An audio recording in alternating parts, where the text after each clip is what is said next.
1 เดือนท่านกำหนดไว้นับตั้งแต่วันออกพรรษาถึงขึ้น15 ค่ำเดือน 12สิ้นสุดเวลาเป็นการละทานล้ำค่าสืบทอดนานมาแต่ครั้งพุทธกาลขอเชิญชาวพุทธร่วมใจกันทำบุญทอดกฐินบำรุงพระสงฆ์ผู้ทรงศีลทำรงพุทธศาสตร์ยืนนานล้อมรวมศรัทธาเพิ่มพูนกุศลบุญทานต่อยอดประเพณียาวนานทอดกฐินทานตามกาลเวลาสร้างมนุษย์สมบัติสวรรค์สมบัตินิพพานสมบัติเพิ่มพูนศรัทธาปัญญาขจัดความตระหนี่ห่างไกลชีวา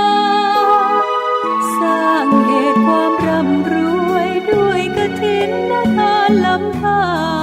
สร้างเหตุปัจจัยด้วยศรัทธาด้วยปัญญารู้เห็นทำตามจริงขอเชิญสาธุชนสร้างบุญกุศลยิ่งใหญ่ร่วมทอดกฐินด้วยใจสร้างหลักชัยชีวิตไว้พึ่งพิงทานศีลภาวนาทำให้ครบถ้วนเกิดสุขแท้จริงเพิ่มบุญกุศลสูงยิ่งบุญทอดกฐินทาน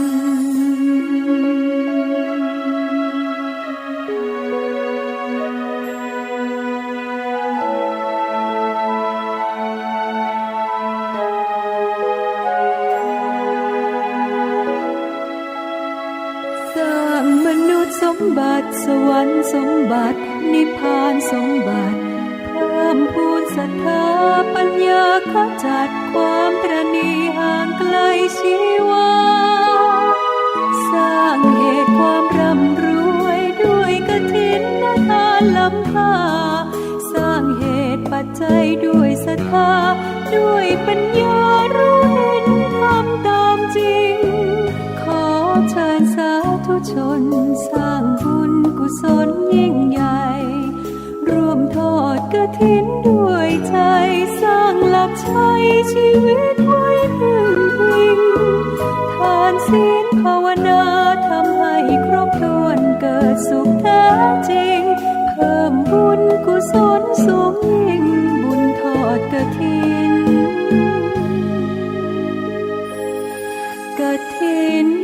ทาน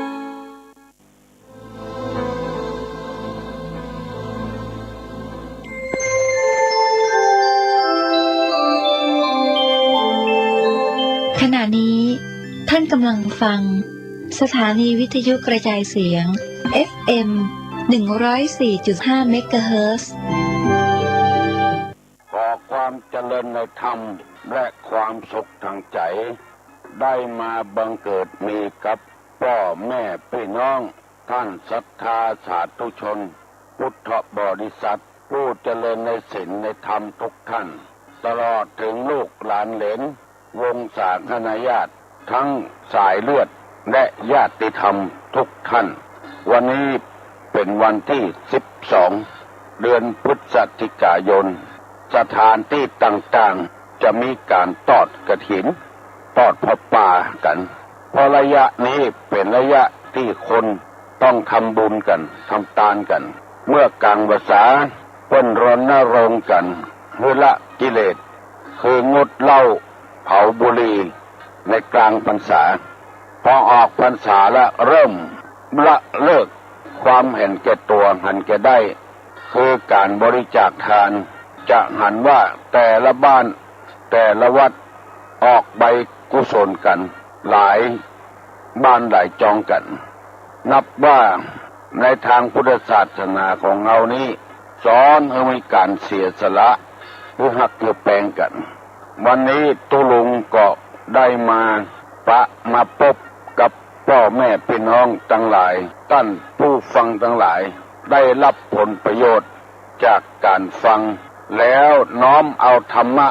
มาเป็นเครื่องปฏิบัติทางจิตทางใจเป็นอาหารทางใจเพราะว่าคนเหล่านี้มีร่างกายมีมันสมองและมีจิตใจเป็นเครื่องประดับประดาเป็นเครื่องกำจุนอาหารทางกายคนเฮาก็มีกินมีใจมีใจแล้วจนเรือเบอะเรือเบินเป็นแกงโฮกไปก็มีอาหารทางมันสมองคือความรู้จากตาจากหูจากลิ้นจากหูดังจากกายอันนี้เป็นอาหารของมันสมองพอสัมผัสเข้าไปถูกเข้าไปจะรู้ทันทีว่าอันนี้เป็นเสียงเปลี่ยนเสียงอะไรอย่างเสียงควายกับเสียงงัวกับเสียงนกอะไรอย่างแถมรู้ที่หูป้อนเข้ามันสมองแต่ธรรมะนี้เป็นอาหารทางใจเพราะฉะนั้นจึงนำมาเสนอพี่น้องทั้งหลายก่อนที่จะได้นำรายการมาเสนอเพื่อพี่น้องทั้งหลายฟังตุลุงจะได้นำใบพระอย่าก่อนเน้อตั้งอกตั้งใจดีๆเน้ออะระหังสัมมาสัมพุทโธภควาพุทธังภควันตังอภิวาเทมิกราบสวากขาโตภควตาธัมโมธัมมังนัมมัสสามิกราบสุปฏิปันโนภควโตสาวกสังโฆสังฆังนะมามิกราบนะโมตัสสะภะคะวะโตอะระหะโตสัมมาสัมพุทธัสสะนะโมตัสสะภะคะวะโตอะระหะโตสัมมาสัมพุทธัสสะนะโมตัสสะภะคะวะโตอะระหะโตสัมมาสัมพุทธัสสะพุทธังสารนังกัจฉามิธัมมังสารนังกัจฉามิสังฆังสารนังกัจฉามิตุติยัมปิพุทธังสารนังกัจฉามิตุติยัมปิธัมมังสารนังกัจฉามิตุติยัมปิสังฆังสารนังกัจฉามิตติยัมปิพุทธังสารนังกัจฉามิตติยัมปิธัมมังสารนังกัจฉามิตติยัมปิสังฆังสารนังกัจฉามิอิติปิโสภะคะวะอะระหังสัมมาสัมพุทโธวิชชาจารณะสัมปันโนสุขโตโลกวิทูอนุตตะโลปุริสธรรมสารถิสัทธาเทวมนุษย์สานังพุทโธภควาติสวากขาโตภควตาธัมโมสันติติโกอากาลิโกเอหิปัสสิโกโอปนะยิโกปัจจัตตังเบติตัปโปวินโยหิติสุปฏิปันโนภควโตสาวกสังโฆอุจุปฏิปันโนภควโตสาวกสังโฆญาญาปฏิปันโนภควโต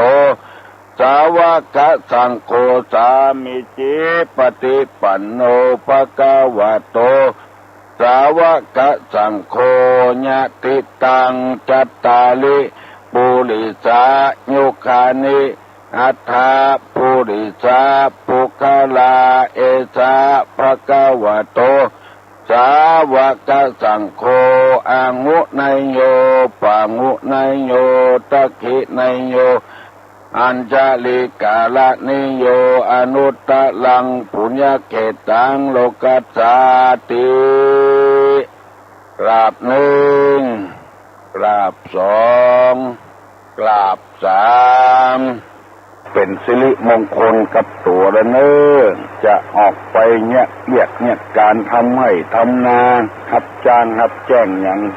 ก็จะไปตั้งอยู่ในความประมาทเน้อพุทธภาษิต คือภาษิตของในทางพระพุทธศาสนากล่าวว่าปะมาโท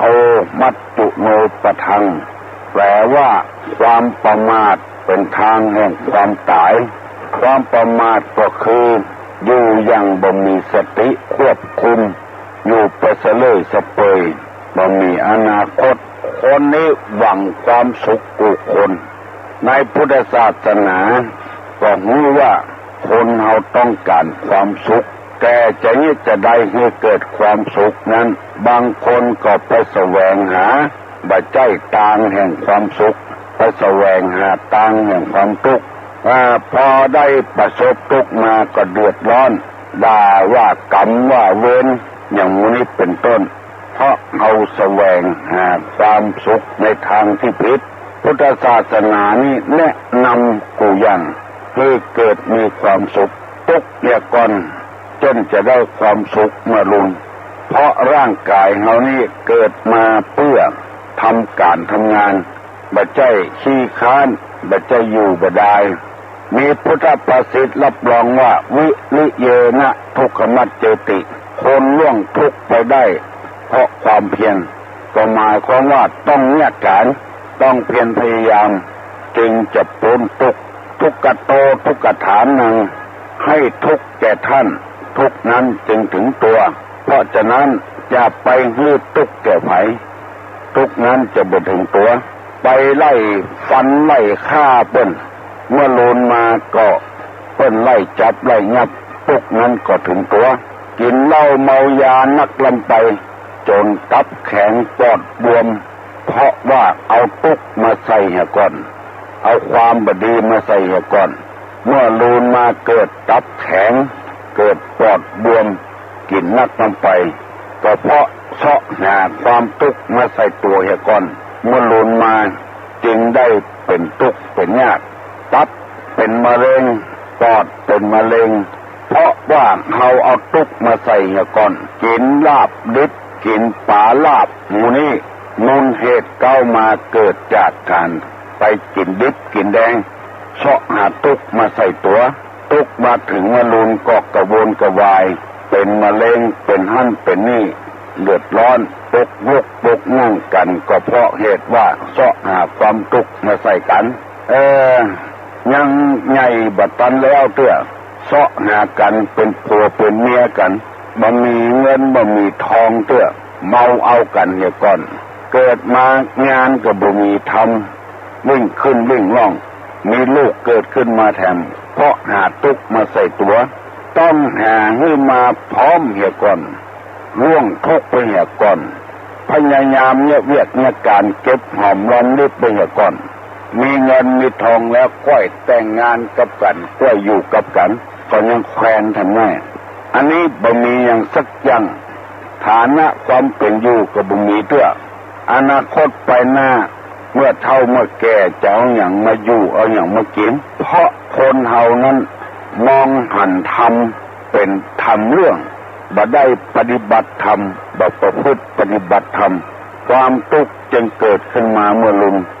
วิ่งหันน้อยยืมน้อยเสาะยืมหันยืมนี่เป็นหนี้เปิ้นปลุมตุมปุกเหมือนหวยติดเคล็ดเอาบ่แปรแล้วหาทางออกฆ่าตัวตายกินยาตายแขวนคอตายหืนปนหนี้ปนสินเพราะความบ่สนใจในธรรมะนั้นทั้งนั้นพี่น้องผู้ฟังจังหลายขออย่าไปละฮีดบ่ละประเพณีเอาธรรมะเป็นที่จังที่เพิ่งเตะถึงมันตุกขึ้นมามันก็บ่ตุกที่ตุลุงนำมาเสนอนี้ก็เพราะว่าตุลุงหูตัวเก่าเพราะฟังธรรมปฏิบัติธรรมเรียนธรรม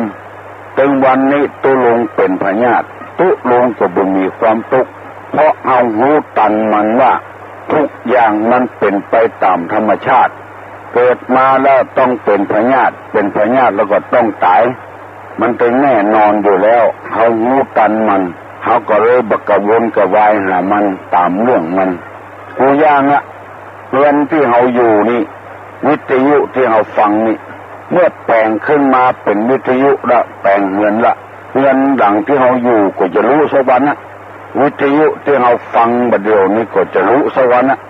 ทีแรกมันก็จะเป็นพญาติเสียก่อนอย่างเงียนเนี่ยมันก็จะหัวงั้นหัวนี่ปลวกขึ้นกิน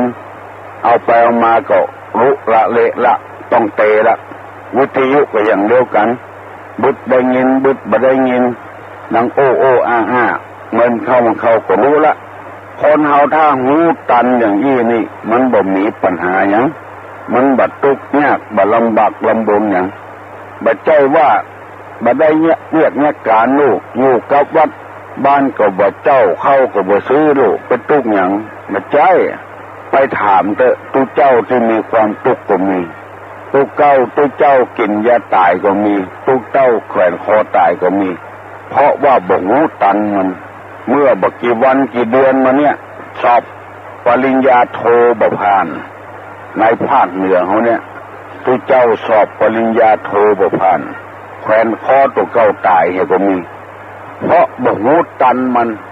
อายฮือเปิ้นหมู่นี้เป็นต้นขอฝากกับพี่น้องลูกเต้าหลานเด่นทุกคนให้ฟังเนอะตุลุงนำเอาธรรมะ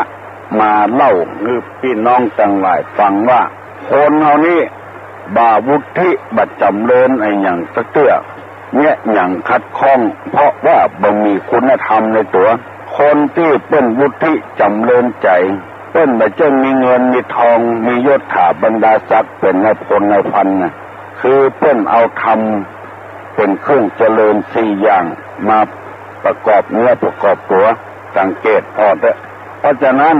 ธรรมที่จะทำเมื่อคนเจริญนั้นมีสี่อย่างก็คนก็ตอบตุลุงไปละตุลุงจะลืมแถมกลัวลืมไม่ได้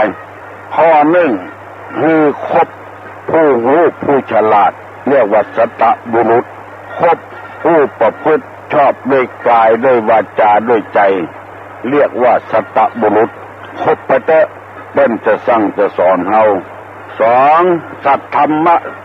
สวรรค์คือฟังธรรมฟังคำสั่งคำสอนของเพิ่นสัตตบุรุษนี่จะเป็นผู้ที่มีกายมีวาจามีใจเรียบร้อยบ่ไปเบียดเบียนไผด้วยกายด้วยวาจาด้วยใจเมื่อคบเพิ่นแล้วคือฟังกรรมของเพิ่นฟังกรรมสัพพุริสะนี่ฟังแล้วได้ประโยชน์บ่เสียผลประโยชน์ถ้าฟังกรรมคนพาลนี่มันจะปาไปหาพิษอะ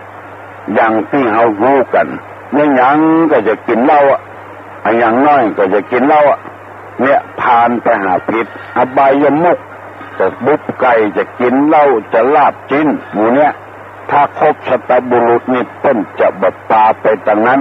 บ่เลี้ยงเหล้าเลี้ยงยากันบ่ปากันไปเอี่ยวไปเล่นไพ่อันนั้นเป็นคนพาล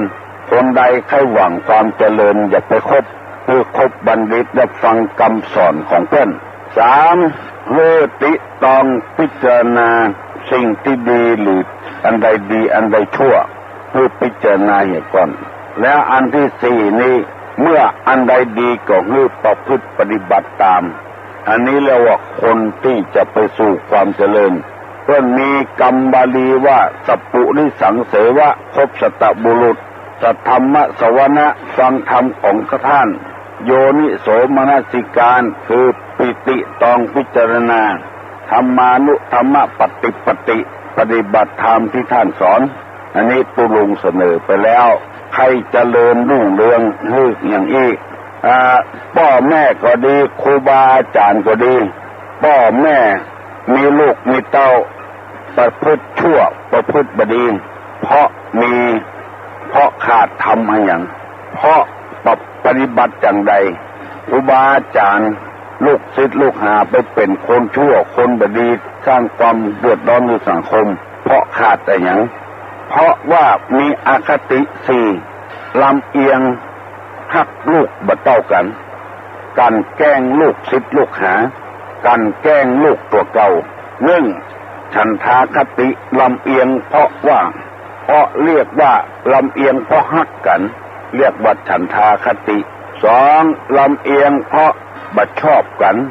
เรียกโทสาคติสามลำเอียงเพราะเขาเรียกว่า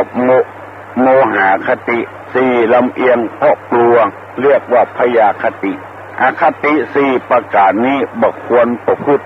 บ่ว่าจะเป็นพ่อเป็นแม่ว่าจะเป็นครูบาอาจารย์เป็นหัวหน้าคนงานเป็นเจ้าหมู่เจ้าก่อเป็นใหญ่เป็นโตอันนี้เป็นห้องว่าอย่าไปทำฮักกันบ่ชอบกันเพราะความบ่ฮู้ของตัวพวกเขารักบ่ฮู้และอวดฮู้เพราะตัวเขาหมู่เนี้ยอย่างเราจะหันละอ่อนที่มันหายตรงวันเนี่ยเพราะบ่มันแม่มันกลัวลูกมันลูกขวายจะห้องลูกกลัวลูกรับบะอิ่มบะเต็มอันเนี้ยห้องว่าความกลัวห้องว่าพยาคติใจลูกเนี่ยการก็เก่งใจลูกกลัวลูกหมู่เนี้ยทั้งนั้นซักผ้าซักครัวให้ลูกตอนใหญ่พอปั่นนั้นละนาที่จะสั่งจะสอนให้เขาซักคนเดียวซักมือก็ได้ซักเครื่องก็ได้บ่ซักทำให้ลูกหมดจนลูกได้ใจพ่อใจแม่อันนี้เป็นธรรมทั้งนั้นลูกที่มันหายก็เพราะว่าได้ใจหัวลูกเพราะอันเนี้ยเพราะว่าหัวลูกหัวเต้าเปิ้นจับเปิ้นยับไปใส่คอกใส่ขังถ้าพ่อแม่ที่แท้จริงเนี่ยเปิ้นจะแบบไปไถ่ไปถอนเอาปล่อยให้มันทุกข์ทรมานเฮาสอนบ่ได้ให้เปิ้นสอนตัวบัดเดียวเนี่ยมันเดือดร้อนมาอ่อนไปเข้าโรงเรียนเนี่ยอย่างบดีบดักครูเขียนตีเพื่อให้เข็ดให้ลาบไปแผ่วบ้านลูกพ่อแม่โคตรเลี้ยงตัวใหญ่มาป่านนี้ยังบักเคยเขียนเคยตีลูกกำเตื้อฟ้องครูเลยครูก็เลยตัวละเดียวตัวพ่อแม่ฟ้องไม่ใช่ตัวนักเรียนพ่อแม่ฟ้องเอาลูกมันไปตัวเปิ้นฟ้องตัวจะไม่ได้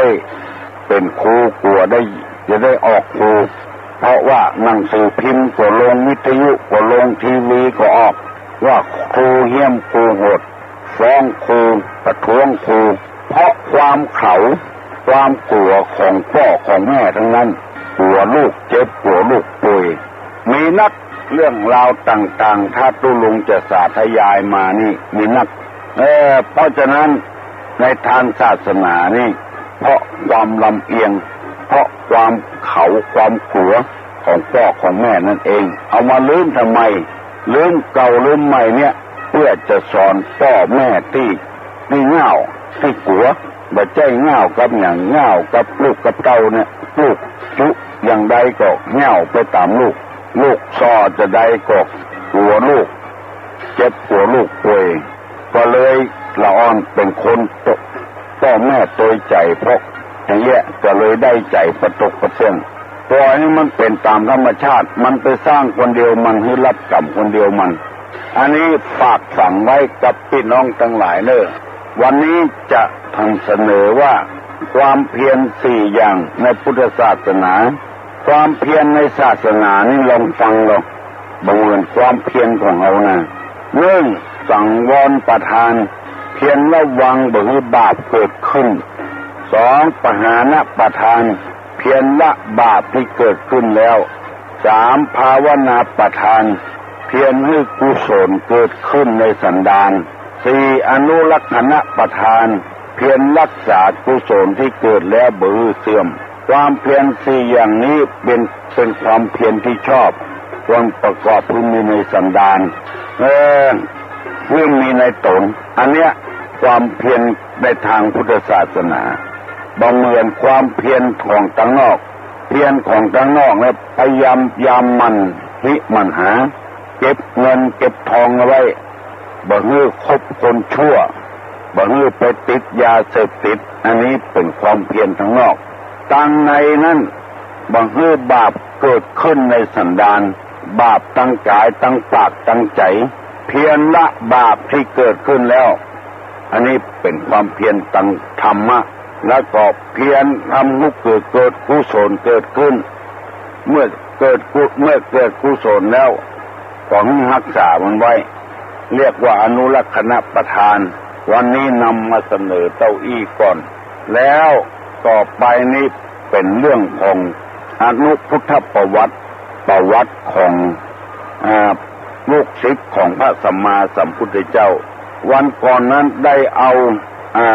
ประวัติของปัญจวัคคีย์ทั้งห้ามาเสนอคือโกณฑัญญะ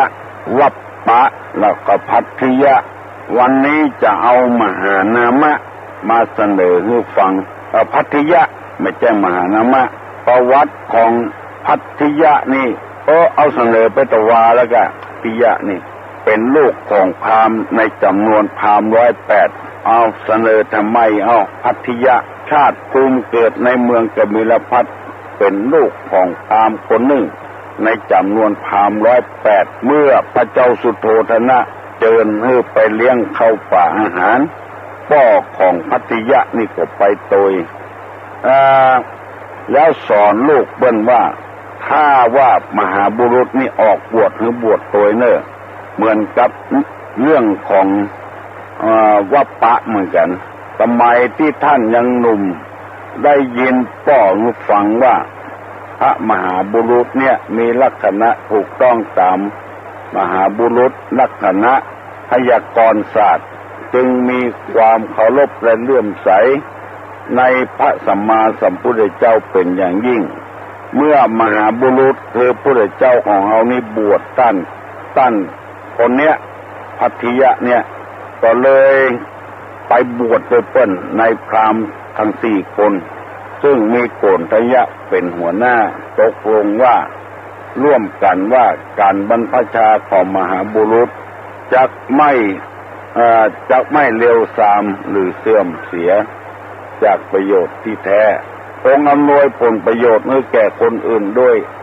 ท่านปรึกษาหารือกันแล้วจึงพากันออกบวชเป็นพระฤาษีไปอุปถากพระสัมมาสัมพุทธเจ้าเมื่อยังบัตรัสรู้หวังว่าจะได้หูตามธรรมคำสอนของพระพุทธเจ้าโดยบ้างทันเมื่อหันพระพุทธเจ้าบำเพ็ญทุกขกิริยาแล้วหันมาเสวยพระกยาหารคิดว่าพระองค์คงจะประสำเร็จและมากในกามคุณป้ากันหนีไปอยู่ป่าอิสิปตนมิคทายวันแขวงเมืองพาราณสีเมื่อพระพุทธเจ้าตรัสรู้แล้วโปรดมาแสดงธรรมชื่อว่าธรรมจักรปวัตนสูตรและอนัตตลกนสูตรในที่สุดพระภัททิยะก็ได้สำเร็จเป็นพระอรหันต์อันนี้ในนามของประวัติและประวัติของพระมหานามะนั้นก็คือว่ามหานามะนี่เกิดในตระกูลพราหมณ์เมืองกบิลพัสอย่างเดียวกันเมื่อพระพุทธเจ้าได้ออกบวชก็ได้ออกบวชโดยเปิ้นเพราะเหตุว่าพ่อของเปิ้นน่ะเคยไปทำนายลักษณะและก็สอนลูกเปิ้นว่าอย่างนั้นว่าถูกต้องตามมหาบุรุษทุกประการก็ออกบวชโดยมีโกณฑัญญะเป็นหัวหน้าไปเป็นพระฤาษีคอยอุปถากพระพุทธเจ้าเมื่อพระพุทธเจ้าบำเพ็ญทุกขกิริยาแล้วประสำเร็จคายมาเสวยพระกยาหารก็ป้ากันไปอยู่ป่าอิสิปตนมิคทายวันเมื่อโลนมาพระพุทธเจ้าไปเทศนาธรรมชื่อว่าธรรมจักรปวัตนสูตรและปกิณกเทศนาในเวลาจบเทศนาแล้วก็ยังไม่สำเร็จเป็นพระอรหันต์เตื้อพอได้สดับตับฟังวาระที่2ที่3ที่3ก็ได้เป็นพระอรหันต์โดยก็ขอบวชโดยบวชโดยเองหิภิกขุอุปสัมปทาหรือฟังธรรมเทศนาอนัตตลกนสูตรสำเร็จเป็นพระอรหันต์เมื่อพระองค์ก็เลยพระพุทธเจ้าก็เลยทรงประเทศนาธรรมสถานที่ต่างๆเป็นบุคคลสำคัญในทางพุทธศาสนาด้วยอันนี้เพื่อฮ้องกันว่าประวัติของพระมหานามะโกณฑัญญะวัปปะภัททิยะมหานามะนี่มีประวัติอย่างเดียวกันอัศชิก็อย่างเดียวกันพ่อก็ดีแม่ก็ดีครูบาอาจารย์ก็ดีหัวหน้าคุมคนงานก็ดีเว้นอคติ4ฉันทาคติลำเอียงกันบ่เต้ากันฮักบ่เต้ากันข้อความฮักกันลำไปความฮักกันมาครอบงำก็เลยเป็นใจคนที่ฮักกัน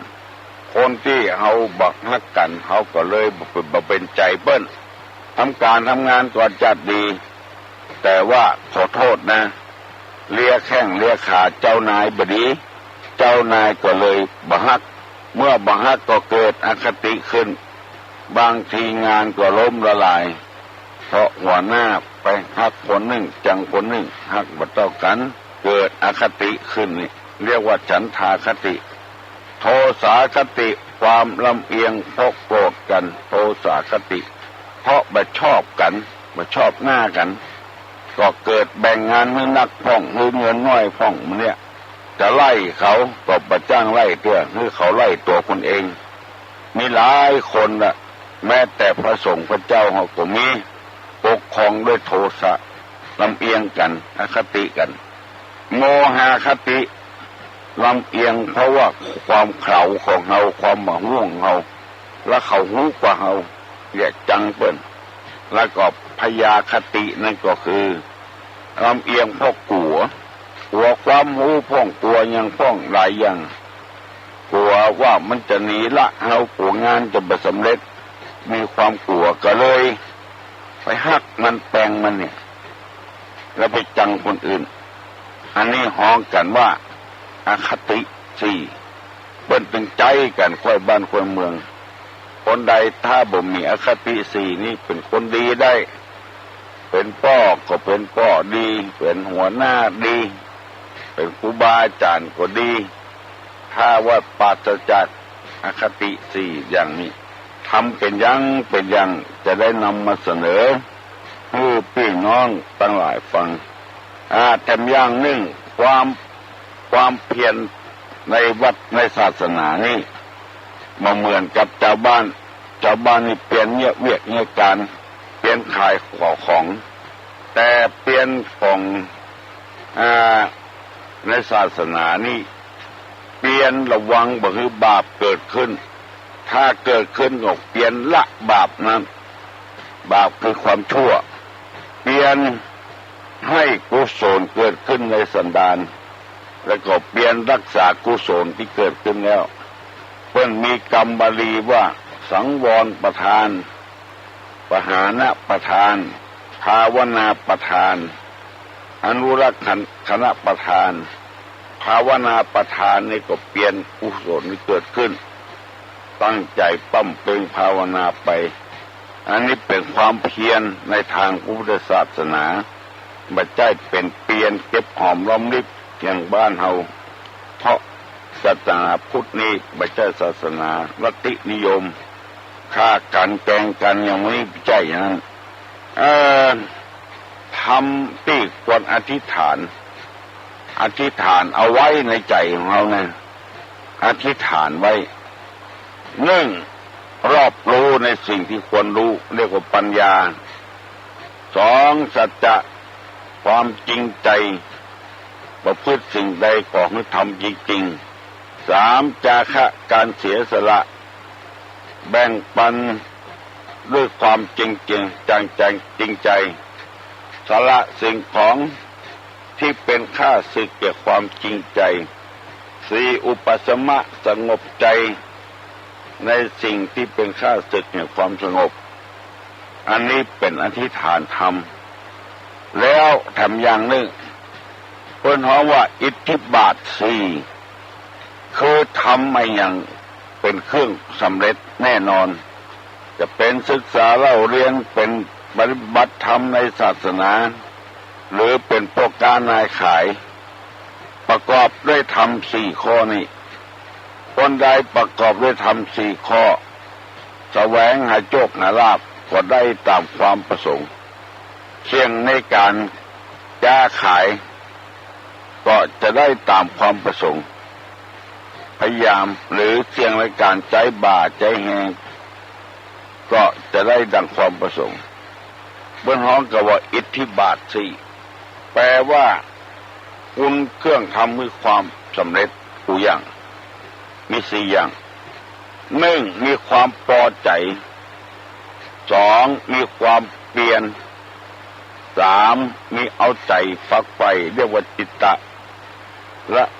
ข้อที่สี่ว่ามันติตองฉันทะวิริยะจิตตะวิมังสาฉันทะคือความพอใจที่จะทำกิจนั้นจะเรียนหนังสือมีความพอใจ หนาวจิตหนาวใจที่มันแตกมันฟุ้งหรือมีความพอใจบังคับใจตัวเก่าคนเหล่านี้ถ้าบังคับใจตัวเก่าแล้วบ่มีไผจะมาบังคับพ่อก็บังคับบ่ได้แม่ก็บังคับบ่ได้ปู่ป้าน้าอาก็บังคับบ่ได้แล้วทำบ่สำเร็จคนที่บังคับใจตัวเก่าอิทธิบาทสี่เนี่ยทำเมื่อคนมีความสำเร็จฉันทะพอใจรักใคร่ในสิ่งนั้นเรียนหนังสือพอใจรักใคร่ในการเรียนหนังสือไปใจไปเอี่ยวไปหายไปขาดอย่างอื่นอย่างไก่พอใจกับในการนั้นจะซ่อมรถก็พอใจในการซ่อมรถจะค้าจะขายก็มีความพอใจในสิ่งนั้นก่อนถ้าบ่มีความพอใจกับสิ่งนั้นแล้วเนี่ยบ่สำเร็จ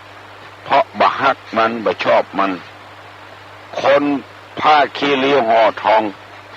คนตกคนยากมีผลสำเร็จก็ได้เพราะพอใจคนร่ำคนรวยมั่งมีสีสุขเฮียนบ่จบก็มีจัดนักเพราะบ่พอใจที่จะเฮียนคนจะทำมาอย่างหรือมีความพอใจในสิ่งนั้นถึงจะสำเร็จตามความประสงค์อันนี้เป็นข้อธรรมะข้อแรกของอิทธิบาทสี่จะเลี้ยงวัวเลี้ยงควายก็พอใจในที่จะเลี้ยงมันชอบใจมันก่อนคนจะได้ผัวได้เมียก็เพราะความชอบพอกันก่อนถ้าบ่มีความชอบพอกันก่อนเอากันบ่เหมือนบ่สำเร็จเพราะความใคร่อย่างเดียวบ่มีความพอใจที่จะเอากันเฮียนก็บ่สำเร็จบวชก็บวชบ่เหมือนเป็นครูก็เป็นบ่เหมือนเป็นทหารก็บ่เหมือนบ่รักใคร่ในอาชีพนั้นในวิชานั้นในความเป็นนั้นอันนี้เฮาว่าฉันทะสองวิริยะเพียรประกอบในสิ่งที่เราทำพยายามประกอบความเพียรวันนี้เอาบ่ได้วันพุธเอาแถมเพียรไปเรื่อยๆแล้วข้อต่อไปเรียกว่าจิตตะเอาใจฝักเอาใจไฟกับมันเอาใจฝักไฟในสิ่งนั้นบ่วางการวางงานในสิ่งนั้นแล้วก็ตริตรองพิจารณาแก้ไขปรับปรุงมัน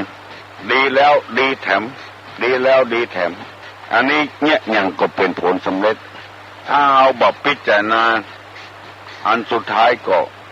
มันจะรั่วไหลผลสำเร็จมาเกิดขึ้นนำมาเสนอพี่น้องทั้งหลายวันนี้เต้าอี้ก่อนเพื่อจะได้เกิดความรู้ความเข้าใจในการทำงานต่อไปจะได้นำเอาประวัติของปัญจวัคคีย์ทั้งห้าองค์ที่ห้าคือประวัติของพระอัสสชิเถระโกณฑัญญะวัปปะพัทธิยะมหานามะได้ว่าไปหมดแล้วยังพระองค์สุดท้ายคือประวัติของสาวกของพระพุทธเจ้าที่เปิ้นโทรศัพท์มาคือประวัติของพระสัชชิเถระนี่เพิ่นก็เป็นบุตรพราหมณ์เหมือนกันบ้านมหาศาลเหมือนกับองค์ก่อนๆเมืองกบิลพัสเมื่อพ่อของเปิ้นนี้ไปทำนายมหาบุรุษพ่อของเปิ้นก็ไปปรากฏชื่อว่าชื่ออย่างว่ามหาบุรุษเกิดขึ้นมาถูกต้องตามลักษณะผู้ประการจะเป็นตนบุญอย่างแน่นอนตอนที่ได้รับเชิญไปกินเลี้ยงพราหมณ์108พ่อของเปิ้นก็แก่ขนาดนักคงบัดตันหันพระพุทธเจ้าแน่นอนถ้ามหาบุรุษออกบวชจะได้เป็นศาสดาเอกตั้งแต่นั้นมาพ่อของเปิ้นก็มีเลื่อมใสในพระสัมมาสัมพุทธเจ้าในคราวที่มหาบุรุษเสด็จออกบวชก็ได้ทราบข่าวจึงลูกคือเปิ้นชื่ออัสสชิพร้อมกับ4 คนเป็นปัญจวัคคีย์5ซึ่งมีโกฏยะเป็นหัวหน้าพากันออกบวชตามเป็นพระฤาษีตามเสด็จอุปถากพระมหาบุรุษกูเจ้ากูค่ำ เวลาที่พระองค์ทรงบำเพ็ญทุกขกิริยาถึง6ก็บ่ได้สำเร็จอันใดสักอย่างเพราะว่าการทรมานร่างกายอดข้าวอดน้ำอดอย่างนี้มันเป็นการทรมานทางร่างกายบัดใจหนทางให้ตรัสรู้เลิกแล้วก็มากินข้าวกินน้ำทำไมจะบำเพ็ญทางใจต่อไปแต่ว่าเมื่อท่านเข้าใจว่าพระพุทธองค์ทรงคลายจากความเพียรเวียนมาเป็นคนมากๆมันแน่นอนเกิดความเบื่อหน่ายในการเฝ้าพระพุทธเจ้าปากันนี้ไปอยู่ป่าอิสิปตนมิคตวันเมื่อพระองค์ทรงบำเพ็ญเพียรที่อุรุเวลาเสนานิคม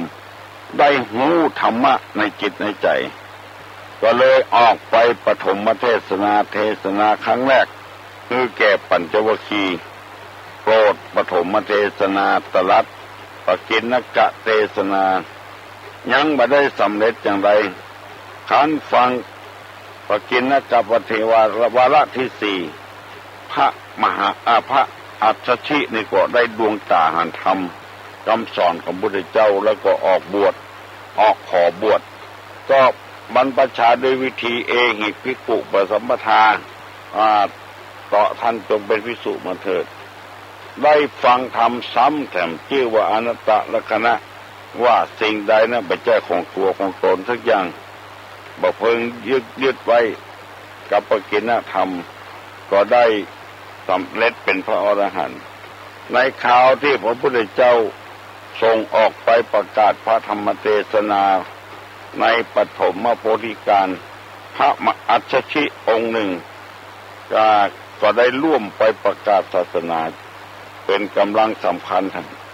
ปรากฏว่าท่านเป็นผู้มีปัญญาเฉลียวฉลาดรู้จักประมาณตนบัดชอบโอ้อวดหรือมีความเย่อหยิ่งจองหองตลอดถึงกิริยามารยาทเรียบร้อยน่าเลื่อมใสเมื่อพระบรมศาสดาประทับอยู่เบฬุวันกรุงราชคฤห์เมื่อวันหนึ่งก็ได้ไปบิณฑบาตอุปัฏฐิสสะปริภาชกจากสำนักของสัญชัยปริภาชกได้พบท่านเข้าระหว่างกลางเกิดความเลื่อมใสจึงขอแสดงธรรมอัจฉริตอบว่าเราเป็นคนใหม่บวชใหม่ซึ่งมายังพระธรรมวินัยนี้บ่อาจจะแสดงธรรมโดยพิสดารได้เราจะกล่าวแก่ท่านโดยพอหูความแล้วอัจฉรินี่ก็แสดงธรรมให้อุปัฏฐิสสะปริภาชกพอได้ความมีแจกความสั้นๆว่าธรรมใดเกิดแต่เหตุพระตถาคตทรงแสดงเหตุแห่งธรรมเหล่านั้นและตรัสความดับแต่ธรรมเหล่านั้นพระศาสดาต้องสอนมาอย่างนี้เมื่ออุปัฏฐิสสะได้ฟังได้เกิดดวงตาหันธรรมจักนำให้เข้าเฝ้าพระพุทธเจ้าปรากฏว่าภายหลังอุปัฏฐิสสะปริภาชกได้บรรพชาอุปสมบทในพุทธศาสนาปฏิสานี้มีชื่อว่าสารีบุตรอัครสาวกเบื้องขวาหันว่าอัจฉริได้สิทธิที่มีความสำคัญองค์หนึ่งท่านทรงบำรงอยู่ตามอายุไขแล้วก็มรณะรับขันปรินิพพานไปหมายความว่าปัญจวัคคีย์5นี่องค์สุดท้ายเนี่ยเป็นกำลังสำคัญได้พระสารีบุตรมาเป็นลูกศิษย์ปรากฏว่าพระสารีบุตรนี่ถ้าพระอัจฉริอยู่ที่ไหนก็เบนหัวไปทางนั้นเบนหัวเคารพสักการะบูชาพระอัจฉริเพียงแต่ตรัสธรรมน้อยเดียวว่าทำอันใดเกิดแต่เหตุพระตถาคตตรัสเหตุแห่งธรรมเหล่านั้นถ้าบ่มีเหตุบ่มีผลก็บ่แสดงต้องมีเหตุมีผลคือว่าเอาความจริงมาอู้ความจริงมาเทศเมื่อเทศฟังแล้วมันเป็นความจริงก็เลยปฏิบัติตามหลักธรรมนั้นเหตุผลกลางบ้านกลางจองที่บ่มีเหตุแต่บ่มีผลแต่ประเทศหรือฟัง ที่พระพุทธเจ้าเทศว่าพระตถาคตไม่สามารถเอาผู้ใดผู้หนึ่งขึ้นสวรรค์ได้ตกนรกได้อ้อนวอนจังใดเมื่อพระพุทธเจ้าช่วยมือได้เลยก็เป็นไปไม่ได้ถ้าตัวว่าทำอ้อนวอนจะได้กระจ้างเจ็บเป็นเย็นอุ่นอ้อนวอนสิ่งศักดิ์สิทธิ์โดนบันดาลให้หายอันนี้มันมีเหตุเพียงพอพระพุทธเจ้าก็ไปแสดงไว้คือครอบครัวมีความสุขก็ต้องครอบครัวนะเป็นคนทำคนอื่นทำมาได้อันนี้เป็นเหตุเป็นผลที่พระพุทธเจ้าทรงแสดงตลอดเวลาเอาละพ่อแม่พี่น้องทั้งหลายไผ่ลุกได้ก็ลุกตั้งแต่6:30แล้ววันนี้วันจันทร์จะต้องออกไปเวียกการเมาขำอยู่ที่นอนนั้นเพิ่นว่าเป็นขี้ข้าของตัวเก่าเป็นธาตุของอารมณ์จะลุกก็บ่ลุกเตื้อต้อยใจตัวเก่าเลยเสียการเสียงานประจัดนักเสียเงินเสียทองนี่มันเสาะหาได้เสียเวลานี่อย่างไรก็ตรงมาได้ขึ้นมาชั่วโมง2 ชั่วโมงก็เสียเพราะนั้นละต้องใจเวลาให้เป็นประโยชน์ตุลุงจะถามในธรรมว่าผู้ใดทำอะไรไม่สำเร็จเพราะขาดทำอะไรผู้ใดทำอะไรมักไม่สำเร็จเพราะขาดทำอะไร7 โมงแล้วเนอะตุลุงจะง้างมันพุกมาปะกันทำเนอะขอบุธิจำเริญใจมิมาก้าขึ้นมีโชคมีลาภผูกคนเนอะสปีติโยวิวัจจันตุสัพพะโรโกวินัสจตุมาเตภวะตวันตรายโยสุขีติคายุโกภวะอภิวาทนาสีริสานิจังวุตาปจายิโนยะตาโลธรรมาวัฏันติอายุวันโนสุขังปะลัง